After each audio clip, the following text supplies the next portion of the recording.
dalam Minggu 26 Oktober 2014, kita masih tetap menyambung khotbah saya pada Minggu 5 Oktober 2014, di mana pada waktu itu saudaraku, saya mengambil sebuah tema, yaitu membongkar tipu muslihat iblis. Dan ini episode yang kedua. Saya rasa sinetron nanti. Episode ada episode nah. Asa murah di tamu. Kadang kan bola sinetron kan murah kita ingat. Malah mulubui dan ketinggalan. Mulu ketinggalan, kami rasa rugi. Apalagi hal inata kan. Mulu misalnya dan diikuti sehari itu risuk kudo tu colma. Enggak sampai dia tadi cerita ni si Ahil, si bawang putih atau si bawang merah ini.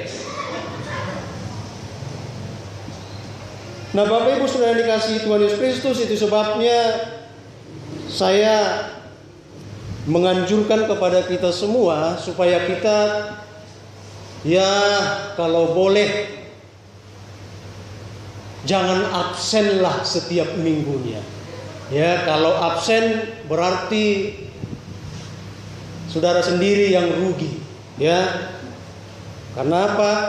Karena kalau saudaraku yang absen, berarti otomatis ada khotbah yang tidak pernah, ada khotbah yang tidak Bapak Ibu dengarkan. Apalagi saudaraku yang dikasihi Tuhan Yesus Kristus, kalau kita lihat perkembangan secara fisik dari gereja kita ini sudah sangat luar biasa. Gereja kita kalau kita lihat di atas semakin putih. Gak mulai teridak karena birong-birong musik. Padahal baru kita cek gereja ton, alai dungadong nabot tari sude. Matari dia musik karena birongi. Tabang musik wira wanak ka kursio. Ya, tabang musik arong kipas angin di sola kapengkot bepe ngagabing galian pe. Biasanya kosay songonok kan.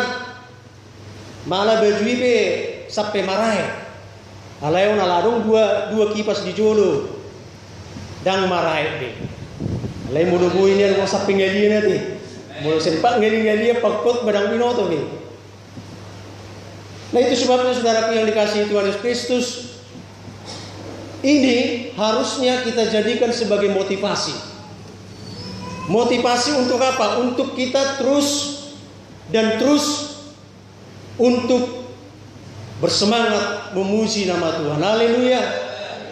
Karena apa saudaraku? Buat apa kita fasilitas kita begitu luar biasa? Alai partodiota lemelek. Lem turun secara fisik. Huriat tau jemaat tau lem tudengganna. Alai secara kerohanian lem turun. Selanjutnya Bapak Ibu Saudara dikasihi Tuhan Yesus Kristus, dengan situasi dan kondisi seperti ini, mari kita tetap berlomba-lomba memberikan yang terbaik kepada Tuhan. Puji Tuhan. Amin. Karena bahkan sudah sering saya sampaikan di tempat ini saudara, di dalam kita melayani Tuhan tidak hanya dari mimbar ini saja. Ya, begitu banyak hal yang bisa kita sampaikan dalam konteks melayani Tuhan. Ya, mungkin saudaraku yang saudara dikasihi Tuhan Yesus Kristus, saudara melihat gereja ini kotor, ya, saudara melihat ada sampah di mana-mana. Itu juga ketika Bapak Ibu terlibat di dalamnya, itu pun pelayanan. Dan besarnya sama saudara. Bukan yang menyampaikan firman Tuhan itu lebih besar dalam dunia pelayanan. Ya. Pokoknya yang menyangkut namanya pelayanan sama semua. Yang membawakan firman Tuhan, yang memimpin kita dalam puji-pujian, pemusik, singers, yang menjalankan slide, yang menjalankan operator sound system, sama semuanya Bapak Ibu Saudara dikasihi Tuhan Yesus Kristus. Itu sebabnya kita merindukan supaya ibadah kita semakin hari semakin diberkati oleh Tuhan. Amat terlebih semakin kita bergairah di dalamnya. Puji Tuhan. Nah, saudara-saudaraku yang dikasihi Tuhan Yesus Kristus, pada Minggu 5 Oktober 2014 saya menyampaikan bahwa iblis di akhir zaman, bahkan juga di paling akhir zaman ini, saudaraku, semakin gencar dan semakin giat untuk menjatuhkan anak-anak Tuhan. Bahkan juga saudaraku yang dikasihi Tuhan Yesus Kristus, dalam minggu tersebut juga saya sampaikan ada beberapa hal yang sudah kita sama-sama pelajari, bagaimana tipu muslihat iblis dalam diri anak-anak Tuhan. Yang pertama, memutarbalikkan firman Tuhan. Itu dapat kita lihat dalam Kejadian 2 ayat 16. Selanjutnya iblis menjelma menjadi malaikat terang. 2 Korintus 11 ayat 14. Yang ketiga, mendatangkan pendurhaka, berbagai rupa-rupa perbuatan ajaib dan mukjizat palsu. 2 Tesalonika 2 ayat 9 sampai 10. Bahkan juga ayat yang keempat, ia mengambil firman yang ditaburkan Allah dalam diri kita. Markus 4 ayat 15. Yang kelima dan yang terakhir yang saya sampaikan pada waktu itu, menggunakan firman Tuhan untuk memperdayai mangsanya.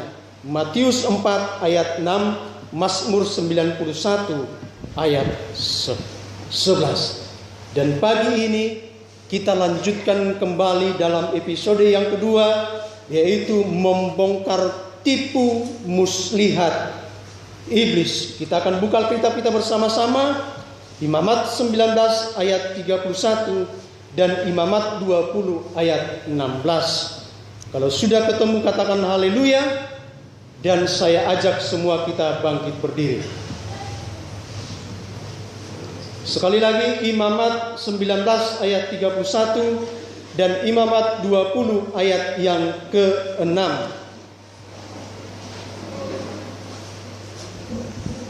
Kita akan baca secara bersama-sama. 2, 3, ya. Janganlah kamu berpaling kepada arwah atau kepada roh-roh peramal. Janganlah kamu mencari mereka. Dengan demikian menjadi najis karena mereka. Akulah Tuhan Allahmu. Imamat 20 ayat yang ke-6. Orang yang berpaling kepada arwah atau kepada roh-roh peramal, yakni yang berzina dengan bertanya kepada mereka, aku sendiri akan menentang orang itu dan melenyapkan dia dari tengah-tengah bangsanya. Silakan duduk saudaraku yang dikasihi Tuhan Yesus Kristus. Yang berbahagia adalah mereka yang merenungkan, bahkan juga yang melakukan kebenaran firman Tuhan. Saudaraku yang dikasihi Tuhan Yesus Kristus, pada saat pagi hari ini kita akan belajar dua hal perihal tipu muslihat iblis. Yang pertama, saudaraku yang dikasihi Tuhan Yesus Kristus, di dalam pembacaan kita tadi sangat sungguh jelas. Tadi dikatakan ada di situ arwah. Jadi yang pertama, saudaraku yang dikasihi Tuhan Yesus Kristus, bagaimana iblis ataupun bagaimana tipu muslihat iblis dinyatakan dalam kehidupan manusia, yaitu lewat dunia orang mati ataupun arwah ataupun roh-roh orang mati. Saudara, pertanyaannya adalah, apakah roh-roh orang mati masih bisa dipanggil, masih bisa berhubungan dengan manusia secara umum? Nah, saudaraku yang dikasihi Tuhan Yesus Kristus, ada banyak sekali orang berkata bahwa dunia orang mati ataupun arwah roh orang mati masih berkeliaran di tengah-tengah dunia ini. Sesungguhnya saudaraku yang dikasihi Tuhan Yesus Kristus, kepercayaan terhadap dunia orang mati, ataupun bahwa roh-roh orang mati masih bisa berhubungan dengan manusia yang hidup ini, merupakan kepercayaan orang-orang kuno ataupun zaman dulu. Itu sebabnya saudaraku yang dikasihi Tuhan Yesus Kristus, dalam konteks pembacaan kita pada saat pagi hari ini, Tuhan mengingatkan kepada bangsa Israel. Bahkan bukan hanya sekedar mengingatkan, tetapi Tuhan melarang mereka dengan berkata, jangan. Itu merupakan larangan Tuhan, penegasan Tuhan kepada bangsa Israel, supaya bangsa Israel tidak seperti bangsa-bangsa lain. Memang saudaraku yang dikasihi Tuhan Yesus Kristus, bahwa bangsa-bangsa lain mereka masih percaya kalau orang-orang mati itu, roh-roh orang mati masih ada di tengah-tengah dunia ini. Roh-roh orang mati masih bisa dipanggil, masih bisa berhubungan dengan sanak saudara, masih bisa berhubungan dengan keluarganya. Tetapi saudaraku yang dikasihi Tuhan Yesus Kristus, Tuhan menegaskan kepada bangsa Israel supaya bangsa Israel tidak berhubungan lagi dengan roh-roh orang mati. Karena apa saudaraku yang dikasihi Tuhan Yesus Kristus? Karena sesungguhnya bahwa dunia orang mati ataupun roh-roh orang mati tidak akan pernah lagi berhubungan dengan sanak saudaranya ataupun dengan keluarganya. Nah saudaraku yang dikasihi Tuhan Yesus Kristus, ternyata kepercayaan kuno ini, kepercayaan yang zaman dahulu kala ini, masih banyak dalam dunia modern ini. Ya, kita sudah hidup di dalam dunia modern. Bahkan orang berkata sesungguhnya kita sudah tidak di dunia modern lagi. Tetapi saudaraku yang dikasihi Tuhan Yesus Kristus, dunia modern sebenarnya sudah lewat, yaitu postmodernisme. Nah saudaraku yang dikasihi Tuhan Yesus Kristus, tetapi saudaraku yang dikasihi Tuhan Yesus Kristus, dalam dunia yang sudah maju ini pun ternyata masih banyak manusia, masih banyak orang-orang yang mempercayai bahwa roh-roh orang mati, arwah orang mati masih ada di tengah-tengah dunia ini, masih bisa kembali ke rumah. Tiba-tiba tengah malam, jam sada borngi, dengan rohani perjawit tongkat dibuka, apa yang ngadong jolma, modom muse, itu tuh muse, ibu kamu sepiti, dah ngadong jolma, petulu halio ditutup muse, berarti opung mudo inaroi. Apalagi dalam konteks orang-orang Batak saudaraku yang dikasihi, ini sangat-sangat sulit sekali untuk menghilangkannya. Ya, kepercayaan kepada roh-roh orang mati. Mereka menganggap bahwa dunia orang mati, bahwa nenek moyangnya yang sudah mati itu masih bisa berhubungan dengan apalagi yang namanya sanak saudara, apalagi yang namanya keluarga. Itu sebabnya jangan heran Bapak Ibu, ya, kalau ada kemalangan di tengah-tengah keluarga itu ada yang meninggal. Begitu yang meninggal ini dikebumikan, maka malam harinya saudaraku yang dikasihi Tuhan Yesus Kristus, semuanya sudah tertidur. Tiba-tiba saudaraku jatuhlah entah piring atau apa di belakang begitu. Ngarobi bana. Itu kan sering dihitaruh kosong nih. HP lau hita tu dapur, kita bereng huting do. Ngirine ya teh. Kita rokong ngarobi bana maksudna naung ditanomi do ngaro. HP di bereng huting. Ngirine gebe huting ro. Artinya gebe huting keluargana na ditanong na kaning. Karena tersongoni do neng lapatan na. Belibihanan no pida mang do dainang. Medaru mang naha misallah. Api bagumong do tong naliwat.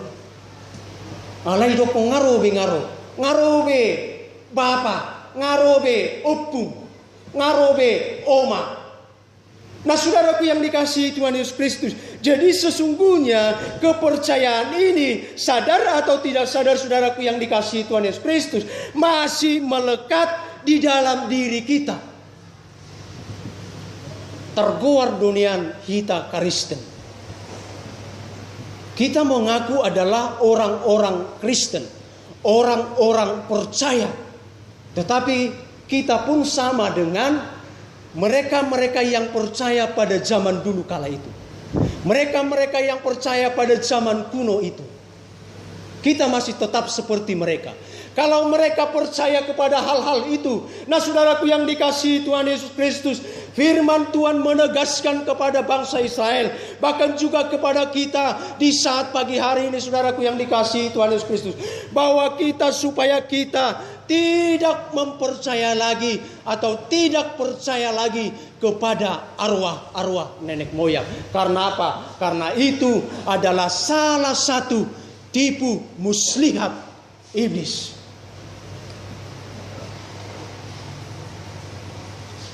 Pernah saudaraku yang dikasihi Tuhan Yesus Kristus, saya hadir begitu ya, kebetulan baru meninggal, memberikan kata-kata penghiburan. Tiba-tiba saudaraku yang dikasihi Tuhan Yesus Kristus, ada seseorang yang katakanlah kerasukan ataupun dihinggapi. Tiba-tiba saudaraku yang dikasihi Tuhan Yesus Kristus, ini yang dihinggapi ini berteriak ya. Dan ada orang bertanya, "Ise doneng naronina." Siapa ini yang datang ini? Jadi dia lus ditongkan, ibarat dia lus itu. Au do naroon. Opung na dia do nai. Bedok na tong musikan. Opung na yon. Bah, opungi nga lo, ngaliling moding jala di sadohana. Aido, au do ono pungudo. Nah saudaraku yang dikasihi Tuhan Yesus Kristus, secara logika kalau kita gali dan gali lagi ya, iman kita bisa hilang saudara. Karena apa? Karena apa yang disampaikan tadi benar. Bahwa opungnya ada di sana. Kuburannya ada di sana. Bahkan dia tahu juga kapan dia meninggal. Sehingga banyak orang tertipu. Ya, secara tidak sadar kita banyak tertipu. Tohodo opung moding tahun naso, jele kuburan di sana. Nah saudaraku yang dikasihi Tuhan Yesus Kristus, ini tipu muslihat iblis. Dan ini juga memperdayai orang-orang percaya. Sehingga saudaraku yang dikasihi Tuhan Yesus Kristus, banyak juga orang-orang percaya yang percaya akan hal itu. Nah saudaraku yang dikasihi Tuhan Yesus Kristus, mari sejenak kita akan baca kebenaran firman Tuhan. Apakah orang yang sudah meninggal itu masih bisa berhubungan dengan mereka-mereka yang hidup? Ayub 7 ayat 9 sampai 10. Coba dibaca satu orang. Mungkin si Rotua bisa baca.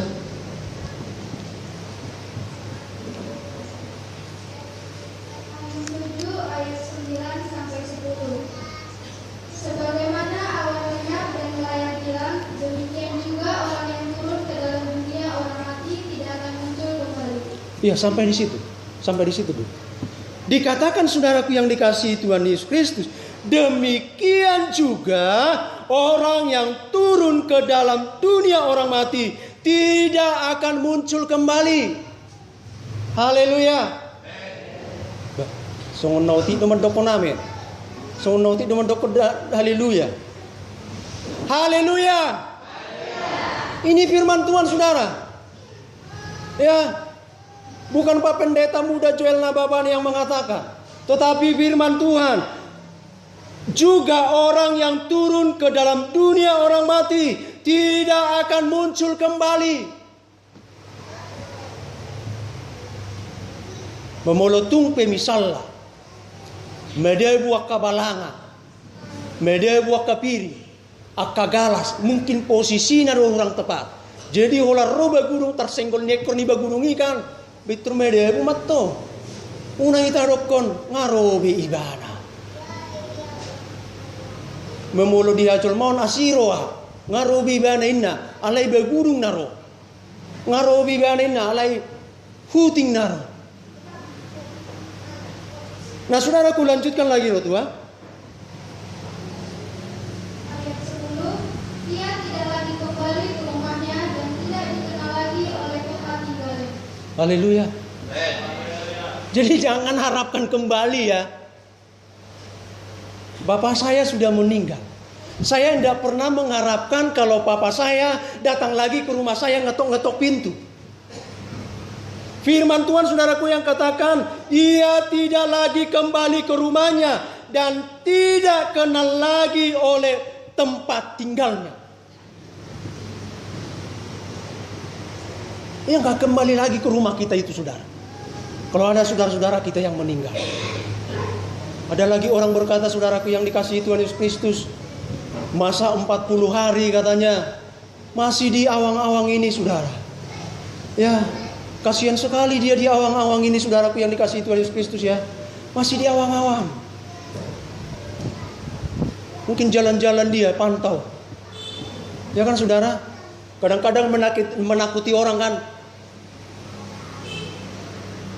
Apalagi saudaraku yang dikasihi Tuhan Yesus Kristus. Kita yang sering ziarah, hati-hati. Saya tidak melarang jemaat ini untuk ziarah. Kalau mau ziarah silakan. Tetapi saudaraku yang dikasihi Tuhan Yesus Kristus, kita nggak usah aneh-aneh kalau kita ziarah. Ya, yang tadinya yang meninggal itu tidak pernah katakanlah merokok, tiba-tiba kita bawa, Bapak, Amung, rodo naik kami sekeluarga sejam, ibu kami do ison sigaret na merah kan, iba ini setongan, iba galak.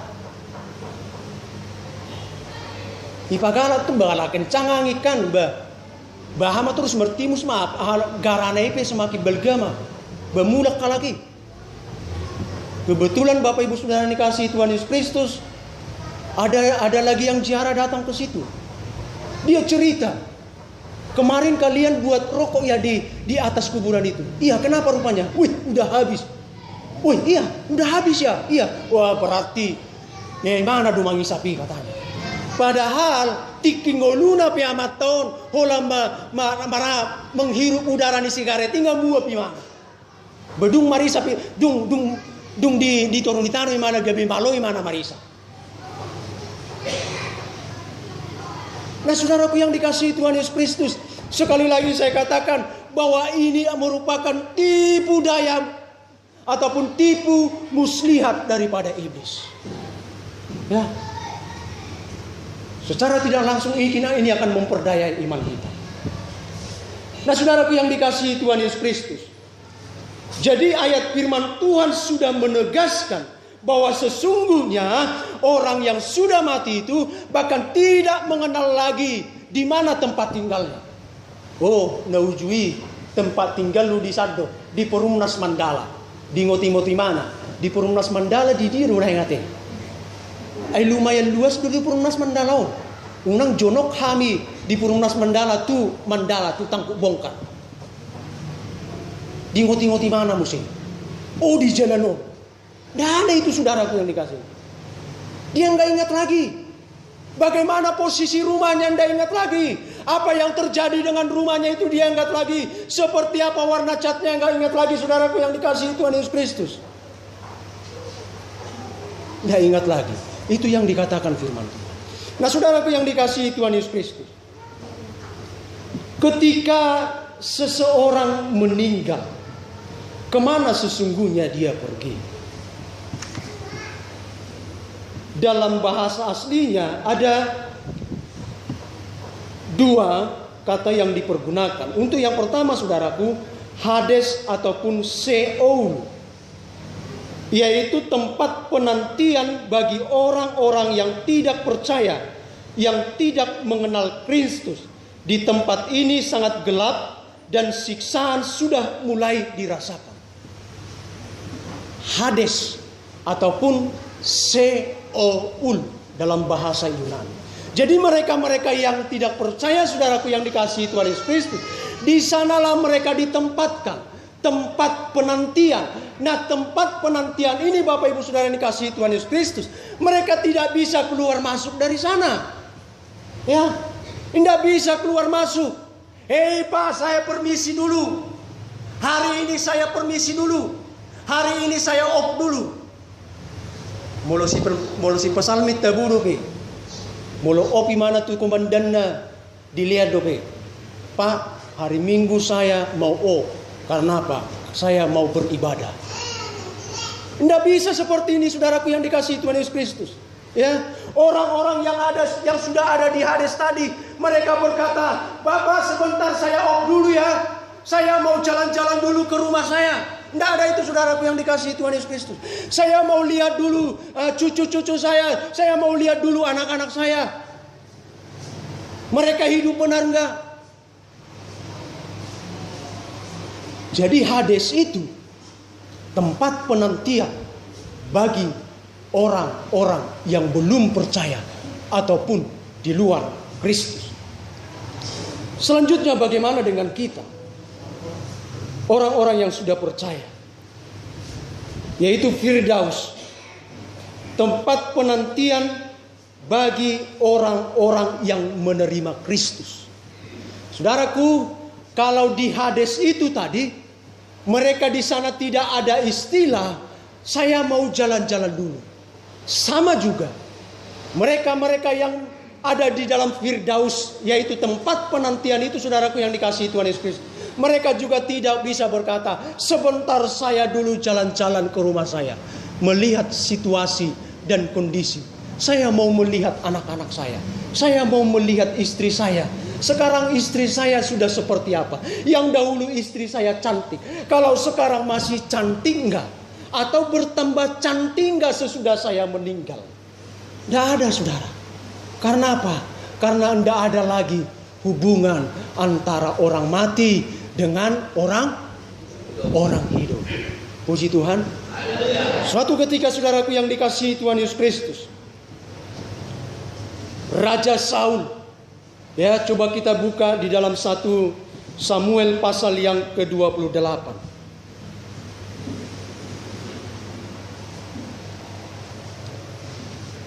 1 Samuel pasal yang ke-28.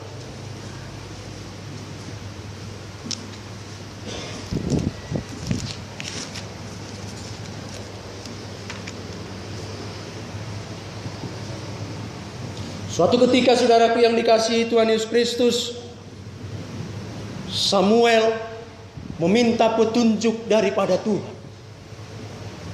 Tetapi oleh karena Saul ini, ya, dikatakan roh Tuhan sudah undur dari dia. Ketika dia meminta petunjuk kepada Tuhan, Tuhan tidak mendengarkan apa permintaan daripada Saul. Ya. Akhirnya, saudaraku yang dikasihi Tuhan Yesus Kristus, dia mungkin berpikir Tuhan tidak peduli dengan dia. Akhirnya dia meminta pendapat-pendapat daripada orang lain. Kira-kira siapa yang bisa memanggil yang namanya arwah, secara khusus arwah Samuel pada waktu itu. Nah, saudaraku yang dikasihi Tuhan Yesus Kristus, bertemulah ia dengan seorang perempuan yang bisa meramal, seorang perempuan yang bisa menghadirkan roh orang mati. Dan memang, saudaraku yang dikasihi Tuhan Yesus Kristus, setelah Saul sampai di sana, saudaraku, kepada perempuan ini dikatakan kepada perempuan ini, kira-kira siapa yang harus dia minta untuk datang. Nah, saudaraku yang dikasihi Tuhan Yesus Kristus, singkat cerita, arwah Samuel hadirlah di situ. Tetapi, saudaraku yang dikasihi Tuhan Yesus Kristus, sesungguhnya ini adalah tipu muslihat iblis. Karena apa, saudaraku yang dikasihi Tuhan Yesus Kristus? Di dalam 1 Tawarikh pasal yang ke-10 ayat yang ke-13, coba dibaca Rotua.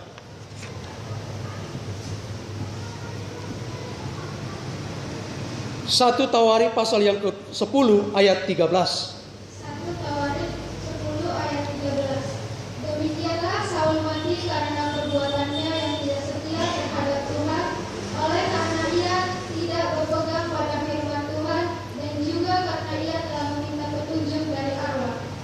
Oleh karena dia tidak berpegang teguh kepada firman Tuhan.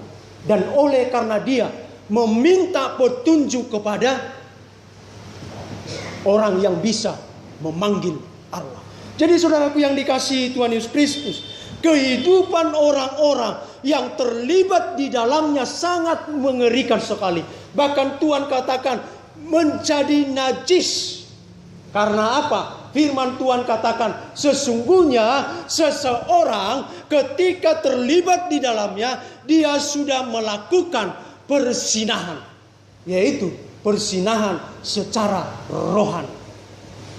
Nah, saudaraku yang dikasihi Tuhan Yesus Kristus, ini tipu muslihat iblis yang sedang gencar-gencar dilakukan. Yang kedua tadi Bapak Ibu Saudaraku yang dikasihi Tuhan Yesus Kristus, masih di dalam ayat yang sama tadi. Saya akan baca sekali lagi saudaraku, ayat yang ke-31 tadi. Janganlah kamu berpaling kepada arwah atau kepada roh-roh peramal. Tipu muslihat iblis lewat roh-roh peramal. Manusia paling senang diramal. Ya, paling senang sekali. Diramal tangat tekan. Iberengat tong huruf M. Mulai tangakku huruf F doi kanan. Hidup kejolma bolo emina miskin. Tidak ada itu saudaraku yang dikasihi Tuhan Yesus. Diramal tongkan. Enggiri mah puang tak. Suratan di tanganmu. Ikon hati-hati dulu bah. Ang godaong. Budo. Naroa rotuho. Ibereng mo sitong nalaikan. Uy. Gabicol manahibat dua-dua kuin. Senang kita mendengarnya saudaraku yang dikasihi Tuhan Yesus. Ya. Senang sekali kita mendengarnya. Tetapi sesungguhnya saudaraku yang dikasihi Tuhan Yesus Kristus, ini juga menjadi tipu muslihat iblis bagi manusia ini. Nah saudaraku yang dikasihi Tuhan Yesus Kristus, peramal, meramal, ya, melihat apa yang akan terjadi di masa yang akan datang. Melihat nasib seseorang dengan melihat garis tangan ataupun raut muka. Jadi siap garis tangan tai, siap buhi tahun, budu ina diramal. Ini pekerjaan setan.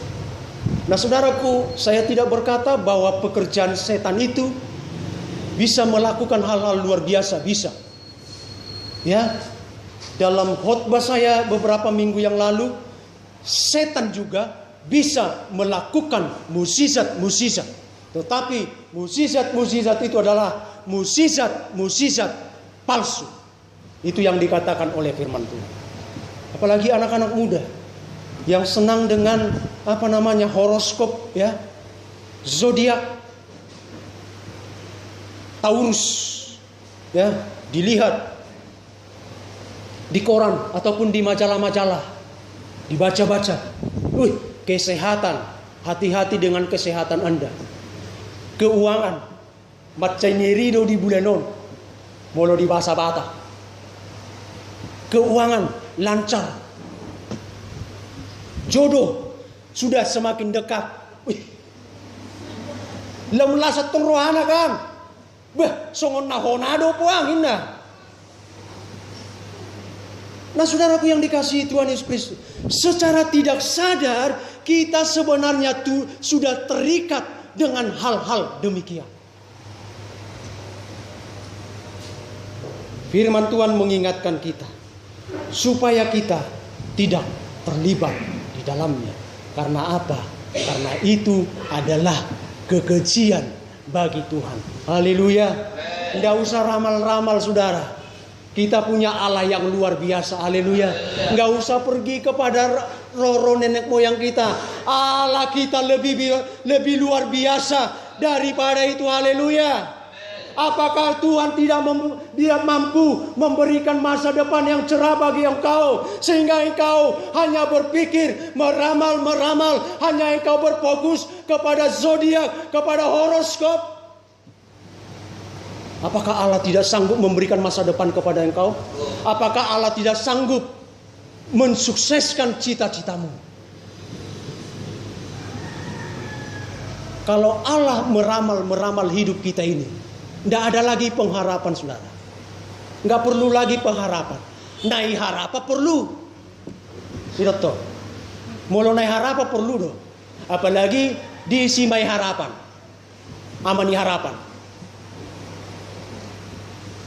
Kalau hidup kita ini diramal dan Tuhan juga meramal hidup kita, maka pengharapan tidak perlu lagi, saudara. Karena pengharapan itu sesuatu yang belum kita tahu, sesuatu yang belum kita lihat. Itu sebabnya, saudaraku yang dikasihi Tuhan Yesus Kristus, kalaupun sampai saat ini, selama ini saudaraku yang dikasihi Tuhan Yesus Kristus, kita masih terlibat di dalamnya. Tetapi hari ini kita mau tinggalkan itu. Haleluya. Haleluya. Supaya apa? Supaya kita beda dengan orang lain. Apa tujuan Allah mengatakan kamu harus meninggalkan, jangan terlibat kepada arwah dan roh beramal kepada bangsa Israel. Supaya apa? Supaya bangsa Israel berbeda dengan bangsa-bangsa lain. Demikian juga dengan kita, supaya kita berbeda dengan orang lain. Puji Tuhan. Kita mau berbeda dengan orang lain. Haleluya. Haleluya. Haleluya. Amin. Mari kita sama-sama bangkit berdiri.